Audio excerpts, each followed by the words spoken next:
જિલ્લાઓ છે કે કયા વિસ્તારમાં સ્થિતિ ખરાબ છે। અત્યારે 2 વાગ્યા સુધીની જો સ્થિતિ આપણે જોઈએ આ મેપના માધ્યમથી તો ખાસ તમે આ વિસ્તાર ગુજરાતનો જોઈ રહ્યા છો। પોરબંદર, જામનગર, રાજકોટ, જૂનાગઢ અને વેરાવળ આ તમામ કોસ્ટલ એરિયા એવા છે કે જ્યાં અતિ ભારે વરસાદ પડવાની શક્યતા છે। જેટલું આ ઘાટો કલર દેખાઈ રહ્યો છે એટલી જ સ્થિતિ ત્યાં વરસી શકે છે। બપોરે 2 વાગ્યાની આ સ્થિતિ છે। આપ જોઈ શકો છો કે કેવી રીતે વરસાદ છે આ વિસ્તારમાં તબાહી મચાવવાનો છે। એક તરફ હવામાન વિભાગે સૌરાષ્ટ્રના 5 એવા જિલ્લાઓ છે કે જ્યાં રેડ એલર્ટ આપ્યું છે અને એ જ આ જિલ્લાઓ તમે જુઓ કે જ્યાં 2 વાગ્યા સુધીમાં વરસાદ છે હજુ પણ વધારે તીવ્ર બની શકે છે। આ વિસ્તારોને ગમરોળી શકે છે। જેટલો ડાર્ક કલર એટલું જ વધારે ભયંકર સ્થિતિ ત્યાં સર્જાવાની છે। હવે સાંજના 5 વાગ્યાની સ્થિતિ આપને બતાવી દઈએ કે 5 વાગે શું સ્થિતિ થવાની છે। હવે પોરબંદરથી વરસાદ છે થોડો જૂનાગઢ તરફ આગળ વધતો દેખાઈ રહ્યો છે, રાજકોટ તરફ આગળ વધતો દેખાઈ રહ્યો છે। એટલે રાજકોટમાં ગોંડલ, જસદણ, અમરેલીનો એ વિસ્તાર કે ત્યાં પણ વધુ વરસાદ છે અને બોટાદ તરફનો જે વિસ્તાર છે ત્યાં પણ વધારે પ્રમાણમાં વરસાદ વરસી શકે છે। એટલે ખાસ તો આજના દિવસમાં 5 વાગ્યા સુધીમાં સૌરાષ્ટ્રના તમામ એવા વિસ્તારો છે કે જ્યાં વધારે વરસાદ પડી શકે છે।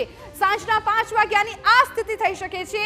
આ મેપમાં જે સ્થિતિ દર્શાવી છે કે પોરબંદર, વેરાવળથી વરસાદ થઈને જૂનાગઢ, ગોંડલ, જસદણ તરફ આગળ વધી રહ્યો છે। બોટાદનો પણ એ વિસ્તાર છે કે જ્યાં અતિ ભારે વરસાદ પડી શકે છે। આ કાળો ડિબાંગ જે ડાર્ક પિંક કલર છે, જે ઘાટો કલર છે, દર્શાવી રહ્યો છે કે આ વિસ્તારમાં વરસાદનું પ્રમાણ ખૂબ રહેવાનું છે।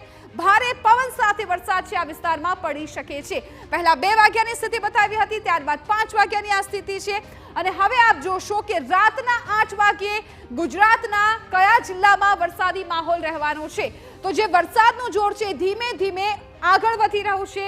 અમદાવાદનો આ વિસ્તાર છે, મહેસાણાનો વિસ્તાર છે કે જ્યાં પણ રાત્રે 8 વાગે થોડો ઘટાડો જોવા મળી રહ્યો છે વરસાદની સ્થિતિમાં, પરંતુ મધરાત્રે આ જે સ્થિતિ છે વણસી શકે છે।